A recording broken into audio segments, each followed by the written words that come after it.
2008. And I signed up to be an 11 Bravo, which is an infantryman. I shipped off St. Patrick's Day that same year. I was in the Global War on Terror, and specifically I was deployed to Afghanistan, part of Operation Enduring Freedom. I was there for approximately 1 year. It would have been November 2008 to November 2009. I think it was March the 1st, 2009. See, the way I got the Purple Heart was we had a really small base about a quarter-mile down the road from an extremely large base, a major airfield called Jalalabad Airfield.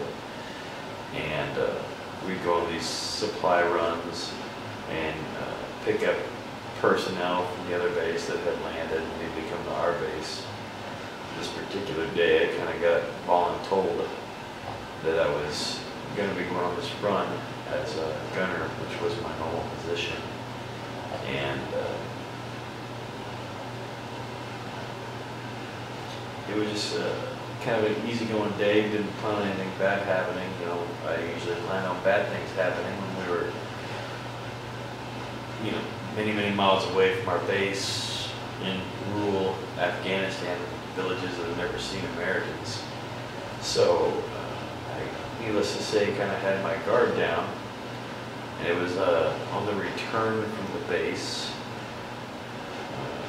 Funny thing, I remember I was singing a Beach Boys song on the radio, the guys in my vehicle, and that's when a vehicle alongside the road tried to pull into our convoy, and they detonated.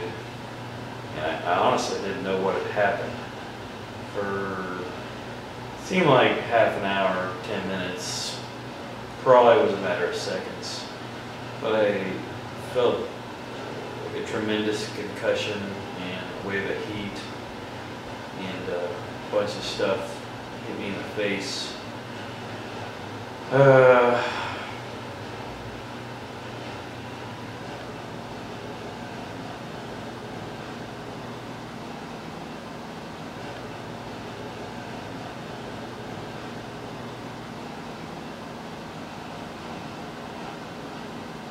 See, post-traumatic stress disorder, it really affects a person's whole life and all areas of their life. Here at school, we'll see a lot of students suffer grades, won't do very well, or they'll drop out of school. It can create a lot of problems in your interpersonal relations with family, with loved ones, with your wife or husband, unemployment, high rate of suicide attempts. I really just remember a lot of bloody people.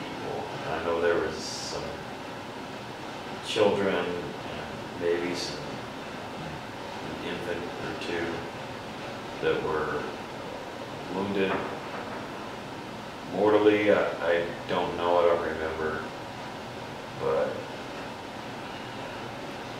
I do remember seeing like the suicide bomber, pieces of him all over the place. You know, a foot there, his head there, and we got back to the base. And I didn't even think some of the guy was on me. Some of the stuff that hit me in the face was bone from his body. But one of the morbid things we did to deal with it, we picked shrapnel off the vehicle. One of my friends actually took figured out with a piece of flesh, put it in a baggie, and we kept it in our room, kind of for some kind of morbid good luck charm. A lot of times too, their emotions are very flat. You don't see real ups or downs, you don't see smiling or laughing, just kind of very, very kind of numb almost. Probably the thing that stood out the most to me at first was lack of sleep.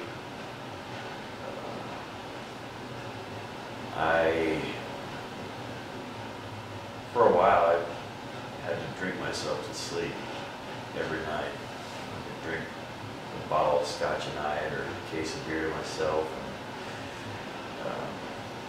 So the sleep was bad. Even after getting on sleep medication, like Ambien, Trazodone.